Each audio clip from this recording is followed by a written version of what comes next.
Hello साथियों। तो जैसे कि आज हम पशु परिचर के मोस्ट इम्पोर्टेंट क्वेश्चन की क्लास सेकंड आपके लिए लेके आ चुके हैं। तो प्रश्न की शुरुआत करते हैं। आज पहला प्रश्न, मानगढ़ नरसंहार कब घटित हुआ था? तो इसका आंसर आप सभी कमेंट कीजिए। 13 नवंबर 1917 को, 6 नवंबर 1916 को, 17 नवंबर 1913 को या 17 नवंबर 1914 को। तो इसका बिल्कुल करेक्ट आंसर हो जाएगा सी यहाँ पे 17 नवंबर 1913 को। मानगढ़ जो धाम है वो बांसवाड़ा में स्थित है। अक्टूबर 1913 में गुरु गोविंद गिरि ने भीलों को मानगढ़ पहाड़ी पर एकत्रित होने का संदेश भेजा। 17 नवंबर 1913 को अंग्रेजी सेनाओं ने मानगढ़ पहाड़ी पर आक्रमण कर दिया था। तो बढ़ते हैं आज के दूसरे क्वेश्चन पे। राजस्थान केसरी समाचार पत्रिका का प्रकाशन किसके द्वारा प्रारंभ किया गया था? राजस्थान केसरी समाचार। तो आप सभी को उम्मीद है कि यह प्रश्न आता होगा। गणेश शंकर विद्यार्थी, हरि भाई किंकर, विजय सिंह पथिक या राम नारायण चौधरी। तो यहाँ विजय सिंह पथिक बिल्कुल करेक्ट आंसर हो जाएगा। कब किया था? अक्टूबर 1920 में महाराष्ट्र में प्रकाशित किया गया। ये भी पूछा जा सकता है। तो उम्मीद है कि आपका ये डाउट और ये प्रश्न अच्छे से क्लियर हो गया। बढ़ते हैं आज के इम्पोर्टेंट क्वेश्चन नंबर 3 पे। निम्नलिखित में कौन सा सुमेलित नहीं है? तो आप ऑप्शन देख के बताइए। और उम्मीद करते हैं कि यहाँ हम जो आपको प्रश्न करा रहे हैं वो आपको परीक्षा में देखने को मिलेंगे। तो आप जितने हम इम्पोर्टेंट क्वेश्चन की आपको क्लासेस कराएं तो ज़रूर अटेंड करें। आपकी परीक्षा में अब सिर्फ कुछ ही दिन बाकी हैं, तो अच्छे से तैयारी करें। तो थर्ड का आंसर आपका हो जाएगा यहाँ पे ए, छगनलाल चौपासने वाला मेवाड़। ये सुमेलित नहीं है।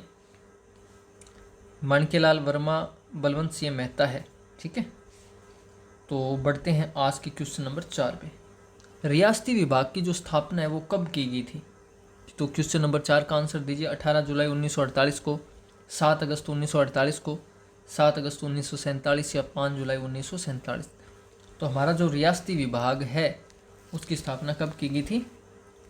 तो क्वेश्चन नंबर आपका 4 का आंसर हो जाएगा डी, 5 जुलाई 1947 को। और इनके अध्यक्ष थे सरदार वल्लभ भाई पटेल और सचिव थे वीपी मेनन। तो जो हम व्याख्या करवा रहे हैं वो भी आपको अच्छे से नोट करनी है, याद करनी है, ताकि आपकी क्वेश्चन और जो सब क्वेश्चन है वो भी क्लियर हो जाए, क्योंकि यहाँ से भी प्रश्न आ सकते हैं। बढ़ते हैं 5वें क्वेश्चन पे। राजस्थान एकीकरण के चतुर्थ चरण को किस नाम से जाना जाता है? क्वेश्चन नंबर 5 का आंसर। तो राजस्थान एकीकरण से उम्मीद है कि 1% पक्का पड़ेगा। तो जो चौथा चरण था उसको किस नाम से जाना जाता है, ये आप बताइए। तो यहाँ हो जाएगा वृहद राजस्थान। और इस चरण में कौन कौन से शामिल हुए थे? जयपुर, जोधपुर, जैसलमेर, बीकानेर और संयुक्त राजस्थान का विलय किया गया था।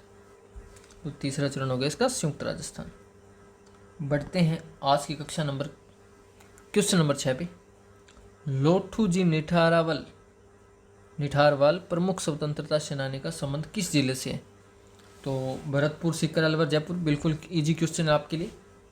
तो क्वेश्चन नंबर 6 का आंसर दीजिए। तो इसका आंसर हो जाएगा बी, सीकर। और इनका जन्म 1804 ईस्वी में जाट परिवार रिंगस, सीकर में हुआ था। ठीक है। क्वेश्चन नंबर 7, महिलाओं के साथ किए गए दुर्व्यवहार के विरोध में कटराथल नामक स्थान पर किसकी अध्यक्षता में एक विशाल महिला सम्मेलन का आयोजित किया गया था? अंजना देवी चौधरी द्वारा, रतन शास्त्री, शारदा भार्गव, किशोरी देवी। उम्मीद है कि 7वें का आंसर भी आपको सभी को आता होगा। तो किशोरी देवी बिल्कुल इसका करेक्ट आंसर है।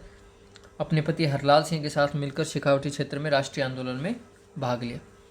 क्वेश्चन नंबर 8वां, निम्नलिखित में से कौन सा पंचपाण में शामिल नहीं है? नवलगढ़, बिसाऊ, मलसीसर या अलसीसर।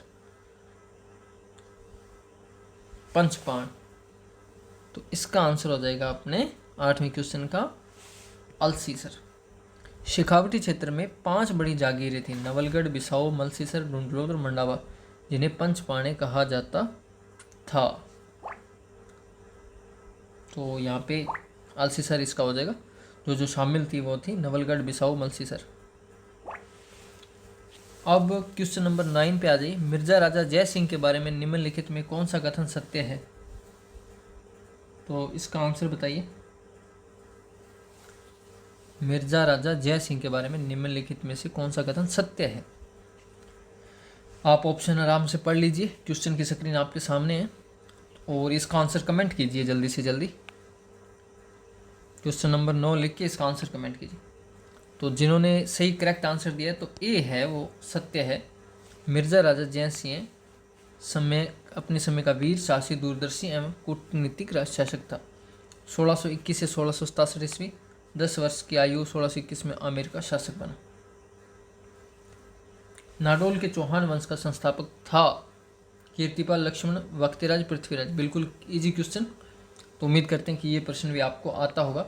10वें का हो जाएगा वक्तिराज। नाडोल के चौहान वंश का संस्थापक वक्तिराज पुत्र लक्ष्मण चौहान था, और लक्ष्मण चौहान ने 960 ईस्वी में नाडोल में चौहान वंश की स्थापना की थी। तो उम्मीद करते हैं कि आज जो महत्वपूर्ण प्रश्न मैंने आपको करवाए हैं आपको आते भी होंगे और आपको याद भी हुए हैं और व्याख्या समेत याद हुए हैं।